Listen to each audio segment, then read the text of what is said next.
What is your perspective on life? And how does the wild horse impact this? Remember we said the wild horse is the worst thought about yourself. Now very often that perspective impacts us in our daily lives. I've got a very good friend called Rainer Patek who is amazing on a mountain. Takes people up the North Cliff and gives people new perspectives on businesses and so forth. Truly an amazing man to listen to and to be with. Now, one of the things that I will never forget is a story he told about facing a massive mountain as a young man. I think he was 17 or 18 at that stage. And being so fearful that he felt like he's numb and he can't even move. His wild horse told him, I'm going to die on this mountain today. And that just stopped him in his tracks.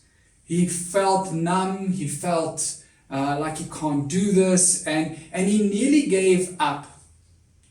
If it wasn't for his resilience that I always feel so amazed about, if it wasn't for that resilience to stand up and carry on and push through his fear, he would have stopped that day, and probably that would have caused a ripple effect that would have prevented him from being where he is today. Our perspective on our daily life has an immense impact on our future. We need to be more proactive at managing our perspective. Now, our biggest enemy to having the correct perspective is our wild horse. Our wild horse causes us to think the worst about our surroundings first, and therefore our perspective is not a healthy perspective. For Rainer to think that this mountain is going to take his life is natural. Anyone can have that because of the wild horse. Remember, the wild horse doesn't happen in these unhealthy people. It happens in everyone. In you, in me, in everyone. Now, we start with that perspective. That perspective could cause emotions that block us, that stop us.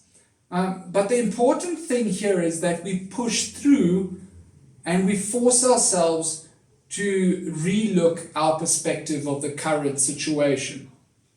And as we do that, we can mold our perspective, we can move forward in a more healthy way, and we can have the future that we always long for. But the starting point, as always, is first of all to acknowledge the origin of this perspective. To know what is our wild horse behind that. And as we know that, we can start thinking of a replacement thought.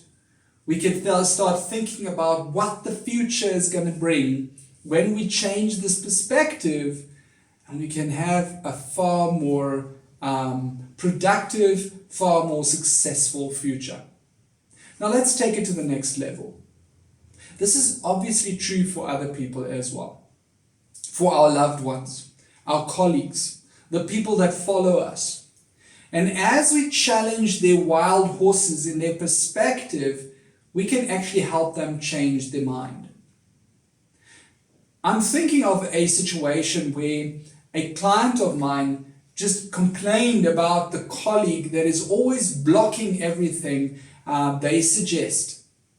This colleague had a very negative perspective. This colleague had a fear-driven perspective of the world. Now, instead of trying to help this colleague to understand the origin of his perspective, my client pulled away and started to become negative themselves, and they stopped having new ideas. Only when they asked questions to understand the origin of the perspective of the colleague could they turn this whole thing around for the colleague and for themselves. You see, we shouldn't be those that condemn others for their perspective.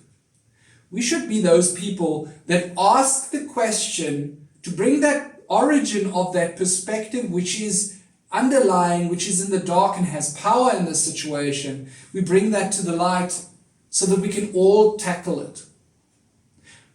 When my client understood the origin of the other person's perspective, my client was far more equipped to deal with that situation.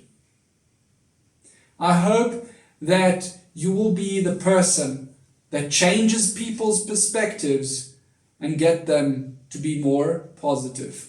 Have fun.